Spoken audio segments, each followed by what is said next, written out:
High friends, job and ডিফেন্সৰ চেনেলটোলৈ তোমালোক সকলোকে স্বাগতম জনাইছো। আৰু এটা ইনফৰমেশ্যন বুলিয়ে কওঁ, তোমালোকক জনাই দিওঁ। বহুতে চিন্তিত হৈ আছা SSC GDৰ এক্সাম এতিয়ালৈকে আমি একোৱে সঁচাকৈ আপডেট দেখা নাই অফিচিয়েলি ভাৱে।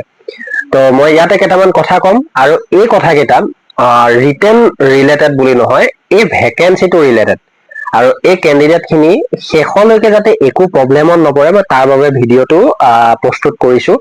আৰু মই সেই সকলকো জনাই দিওঁ যিসকলে অলৰেডি কিছুমান সৰু সৰু প্ৰব্লেমত পৰিছে। মই সৰু সৰুকৈ কেইটামান উদাহৰণো তোমালোকক দাঙি ধৰিম, তো তোমালোকে ভিডিঅ'টো শেষলৈকে চালে গম পাবা। ফাৰ্ষ্ট পইণ্ট, যে SSC GDৰ মানে বহুতৰে প্ৰশ্ন যে এক্সামটো কেনচেল হ'ব নেকি, বা এই ভেকেঞ্চিটো কেনচেল হৈ উলটি যাব নেকি। ফাৰ্ষ্ট পইণ্ট, আৰু বা এইটো ফাৰ্ষ্ট কুৱেশ্যন। তো মই এইটোৱে ক'ব বিচাৰো যে এইটো একদমেই নো, কোনো কাৰণে নহয়, চিন্তা কোনো কৰিব নালাগে। লেট হৈছে স্বাভাৱিক, আগৰ ভেকেঞ্চিটো লেট হৈছে, আমি দেখিবলৈ পাইছো 18ৰ উদাহৰণ আছে, বা যিটো আমাৰ যোৱা বছৰ তাৰ আগৰ বছৰ মানে যিটো আছিলে 22-23ৰ, তো এই ভেকেঞ্চিটো লেট হোৱা দেখা গৈছিলে।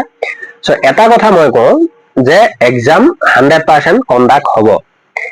তেওঁলোকৰ অফিচিয়েলি কিবা প্ৰব্লেম, কিবা কোম্পানী ৰিলেটেড প্ৰব্লেম, এইবিলাক বেলেগ কথা। এক্সাম কণ্ডাক্ট হ'ব। এতিয়া কথাটো হ'ল, কিয় কথাটো ক'লো শুনা। আজি আমাৰ 1 তাৰিখ, মানে এপ্ৰিলৰ 1 তাৰিখ, আৰু মই তেতিয়াৰ পৰাই কৈ আছো যে 10 তাৰিখলৈকে এপ্ৰিলৰ আমাৰ একো মানে আমি ভাবিব নালাগে। চ' সেইটো লাইট মানে এটা সৰু কথা। কিন্তু এতিয়া কথাটো মই এইটো ক'ব বিচাৰিছো, চোৱা, মাৰ্চ মাহ আমি চাওঁতে চাওঁতে মাৰ্চ মাহ খতম, এতিয়া আমাৰ এপ্ৰিল মাহ আহিল, আৰু এপ্ৰিলৰ আজি 1 তাৰিখ মানে ষ্টাৰ্ট। এতিয়া কথা হ'ল 1 তাৰিখৰ পৰা 10 তাৰিখলৈকে নিশ্চয় আমাৰ SSC GDক লৈ কিবা এটা নহয় কিবা এটা ইনফৰমেশ্যন আহিব। এই কথাটো মই কিয় কৈছো, কাৰণ যোৱাকালি দিল্লী পুলিচক লৈ এটা আপডেট আহিছিলে, তোমালোকে অফিচিয়েল চাইট ভিজিট কৰিলে দেখিবা। তো তাৰ পৰা এটা কথা স্পষ্ট, বা MTSক লৈ বা বিভিন্ন আপডেট অলৰেডি আহিয়ে আছে আমাৰ অফিচিয়েল চাইটত। তো তাৰ পৰা এটা কথা তোমালোকে বুজি পাবা নিজে যদি চোৱা, যে অফিচিয়েলি একো প্ৰব্লেম হৈ থকা নাই। আৰু SSC GD যিহেতু এটা বিগেষ্ট ভেকেঞ্চি, বা SSCৰ আণ্ডাৰত পাতি থকা এক্সামবোৰৰ ভিতৰত সকলোতকৈ এটা মানে ডাঙৰ ভেকেঞ্চি, বা সকলোতকৈ বেছি এপ্লাই হোৱা বা বেছি কেণ্ডিডেটে এক্সাম দিয়াৰ ভিতৰত SSC GDয়ে আহে। চ' এই এক্সামটো পাতোতে তেওঁলোকৰ যথেষ্ট সময়ৰ প্ৰয়োজন, যথেষ্ট কিছুমান বস্তুৰ লগত তেওঁলোকে জড়িত থাকিবলগীয়া হয়। যেনেকে ধৰি লওক কুৱেশ্যন লিক হ'ব পাৰে, তেতিয়া বহুত এটা ডাঙৰ ডেমেজ হ'ব, বা লোকচানত পৰিব, বা বহুত পিছুৱাই যাব, কেলেণ্ডাৰখন খেলি মেলি আহি যাব। চ' এইবিলাক কাৰণৰ কাৰণে তেওঁলোকৰ এই প্ৰব্লেমটো হৈছে বুলি মই ভাবো। কিন্তু অতি সোনকালে আপডেট আহিব। তো এইখিনি আছিল ৰিটেন ৰিলেটেড। যেনেকে নহওক পাতিব, তোমালোকে তোমালোকৰ কাম কৰা, বা আমি আমাৰ কাম কৰিলেই হ'ল। এতিয়া নেক্সট ষ্টেপ, যে এজন কেণ্ডিডেটে এপ্লাই কৰিলে, তেওঁলোকৰ ফৰ্মখন ৰিজেক্ট নোহোৱাকৈ ধুনীয়াকৈ তেওঁলোকে এক্সাম দিলে, এটা ভাল স্ক'ৰ 80-90-100ৰ ভিতৰত তেওঁলোকে পালে। পোৱাৰ পিছত তেওঁলোকে ধুনীয়াকৈ ফিজিকেল দিবলৈ গ'ল, হাইট, চেষ্ট, ৱেট এইবিলাক মেজাৰমেণ্ট হোৱাৰ পিছত তেওঁলোকে ধুনীয়াকৈ PST PET কোৱালিফাই কৰি আহিলে। অহাৰ পিছত মেডিকেললৈ গ'ল। কাট অফ, কাৰণ কিয় 80-90 পোৱাৰ পিছত মেডিকেললৈ নাম নহাটো খুবেই চান্স কম থাকে। 100% নাম আহিবই, টেনচনে নাই। মুঠতে ইমানখিনি এটা মাৰ্ক উঠালে ছেফ স্ক'ৰ বুলি আমি ক'ব পাৰো অসমৰ পৰা। তো এতিয়া কথাটো হ'ল কি, যেতিয়া মেডিকেললৈ যাব, কেনাটো লাগিব তাত কোনসকলৰ। তো চোৱা, ছোৱালী হওক ল'ৰা হওক, বহুত এতিয়াও তেনেকুৱা জড়িত হৈ আছে, উদাহৰণ মোৰ তাত আছে। মানে কি, যিসকলৰ ক্ৰুচিয়েল ডেটৰ প্ৰব্লেম, এই শব্দটো কৈ কৈ মোৰ নিজৰে অসুবিধা লাগিছে। কাৰণ কিয়, বহুতে বুজিও নাপায়, আৰু নতুন নতুন কেণ্ডিডেট বিলাকে বিশেষকৈ বুজি নাপায়, আৰু নতুনকৈ মোৰ লগত জড়িত হৈ গ'লে তেওঁলোকে সোধে। মই বেয়া নাপাওঁ, কিন্তু কথাটো হ'ল তেওঁলোকে নাজানে। তো এতিয়া কথাটো হ'ল, ক্ৰুচিয়েল ডেট মানে এইটোৱে যে তোমালোকৰ OBC সকলৰ আৰু EWS সকলৰ বিশেষকৈ, মানে কি, OBC সকলৰ তোমালোকৰ কাষ্ট চাৰ্টিফিকেট খনৰ বাবে এখন ডকুমেন্টছ লাগে, আৰু এই ডকুমেন্টছখন হ'ল NCL, নন ক্ৰিমিলিয়াৰ। তো এই ডকুমেন্টছখন তোমালোকে এই ভেকেঞ্চিটো এপ্লাই হোৱাৰ আগত, বা এপ্লাই যিটো লাষ্ট ডেট থাকিব, মানে এপ্লাই কৰাৰ লাষ্ট ডেট যে থাকে শেষ হয়, তো এই ডেটটোৰ আগৰ হ'ব লাগিব। মানে এপ্লাই ধৰি লওক কালিলৈকে এপ্লাই চলি আছিল, কালি শেষ হৈছে, তো আজি যদি মই এপ্লাই কৰিছো, তেতিয়াহ'লে মোৰ ডকুমেন্টছখনৰ মানে পাৰ্মিট নাই, চ' নচলে।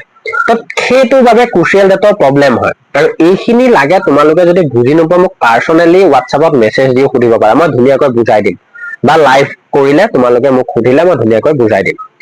তাৰপিছতে যদি মই কওঁ যিসকল আমাৰ EWS কেটেগৰীৰ মানে কেণ্ডিডেট আছে, EWS সকলৰ কি হব যে তোমালোকৰ যিখন চেন্ট্ৰেল EWS কাষ্ট চাৰ্টিফিকেট আছে, সেই কাষ্ট চাৰ্টিফিকেটখন তোমালোকৰ যদি ফাইনেন্সিয়েল এণ্ড ভেলিড ইয়াৰ যদি ঠিক নাথাকে, মানে এইটোৱে যে যদি তোমালোকে এই বছৰ ভেকেঞ্চিটো দিছাতো, তো সেইখন যদি তোমালোকৰ 2026 হয় তেতিয়াহ'লে নচলিব, 2025তে বনোৱা হ'ব লাগিব, মানে এই ভেকেঞ্চিটো এপ্লাই আগৰ।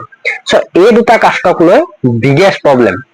আৰু এইকেইটা যদি সমস্যা থাকে তোমালোকে কোনো কাৰণে মেডিকেললৈ যাব নোৱাৰা বা ডকুমেণ্ট ভেৰিফিকেশ্যনত একচেপ্টেড নহয় অফিচিয়েলি মতে।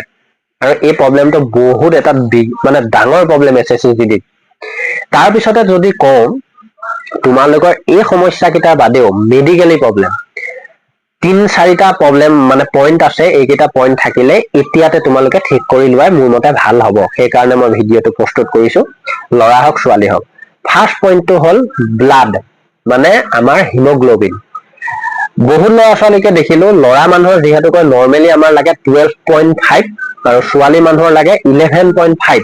তো তাতকৈ যদি কম থাকে তেতিয়াহ'লে তেওঁলোকে ৰিজেক্ট হয় বা ৰিমেডিকেল খায়, আৰু যদি ঠিক কৰিব নোৱাৰে ৰিজেক্টে হয়। তো এইটো এটা প্ৰব্লেম। 2 নম্বৰ পইণ্টটো হ'ল আমাৰ ল'ৰাসকলৰ বাবে কিন্তু বেছিকৈ ইম্পৰ্টেণ্ট, সেইটো হ'ল পাইলছ। পাইলছ বেমাৰটো এটা এনেকুৱা মানে ডেঞ্জাৰ বেমাৰ যিটো সহজে ঠিক কৰিব নোৱাৰি, যদিও বা ঠিক হয় কিন্তু টাইম লাগে। চ' সেইকাৰণে কাৰোবাৰ যদি আছে এতিয়াৰ পৰাই লাগি যোৱা, মানে ডক্টৰী ট্ৰিটমেণ্টত লাগি যোৱা। 3 নম্বৰ পইণ্টটো হ'ল আই, মানে আই ডিষ্টেন্স ভিজন বা কালাৰ ব্লাইণ্ডনেছ প্ৰব্লেম, যিটো আমাৰ বুক দিয়ে, আমাৰ ৰঙিল কিছুমান ছবি দিয়ে, যদি চোৱাত অসুবিধা পোৱা এইটো ট্ৰিটমেণ্ট কৰিব লাগিব, ডক্টৰৰ লগত কথা পাতিব লাগিব। যদি লেজাৰ ট্ৰিটমেণ্ট কৰা তেনেকেও চলিব। তো মুঠতে কথাখিনি পাতিব লাগিব। তাৰপিছত তোমালোকৰ কিছুমান সৰু সৰু পইণ্ট এতিয়াৰ পৰাই মনত ৰাখিব লাগিব, যে কিছুমানৰ হাত বেকা থাকে, ভৰি বেকা থাকে, বা একদমেই শৰীৰটো মানে কোনো কাৰণে ডিফেন্সৰ নহয়। তো এইবিলাক নিজে ধ্যানত ৰাখিব লাগিব, আৰু তেতিয়া তোমালোকে ফাইনেল মেৰিটলৈকে সুন্দৰভাৱে গুচি যাবা। চ' এইকেইটা সৰু সৰু পইণ্ট এতিয়াৰ পৰাই নজৰ ৰাখিব লাগিব, কাৰণ চোৱা ৰিটেনটো 100% হ'ব। ৰিটেন হোৱাৰ পিছত আমাৰ ফিজিকেল হ'ব 100%, কাৰণ ৰিটেন হোৱাৰ পিছত আমাৰ নোহোৱাৰ কোনো কথাই নাই। ৰিটেনটো হৈ গ'লেই বাকী প্ৰচেছ লাহে লাহে হ'লেও চলি থাকিব। তো ৰিটেন হওক, ৰিটেনৰ পিছত 2-3 মাহ গেপ পোৱাৰ পিছতে কি হ'ব, আমাৰ ফিজিকেল হ'ব। তো ফিজিকেলৰ পিছতে 2 মাহ বা 1.5 মাহৰ পিছতেই আমাৰ মেডিকেল ষ্টাৰ্ট হৈ যাব। তো গতিকে এতিয়া সময় আছে সুন্দৰকৈ কামখিনি কৰি থোৱা। চ' ধন্যবাদ। আমি আৰু কিছুমান টপিক ৱাইজ কথা পাতিম, জব এণ্ড ডিফেন্সৰ লগত জড়িত হৈ থাকিলে তোমালোকে কথাবিলাক গম পাবা। ছোৱালীৰ গ্ৰুপ আছে, যদি এড হোৱা মেছেজ কৰা, মানে কমেণ্ট কৰা, আৰু ল'ৰা মানুহৰ লিংক মানে গ্ৰুপৰ লিংক ডিছক্ৰিপশ্যনত থাকিব, তোমালোকে জড়িত হৈ ল'বা। ধন্যবাদ। জয় আই অসম।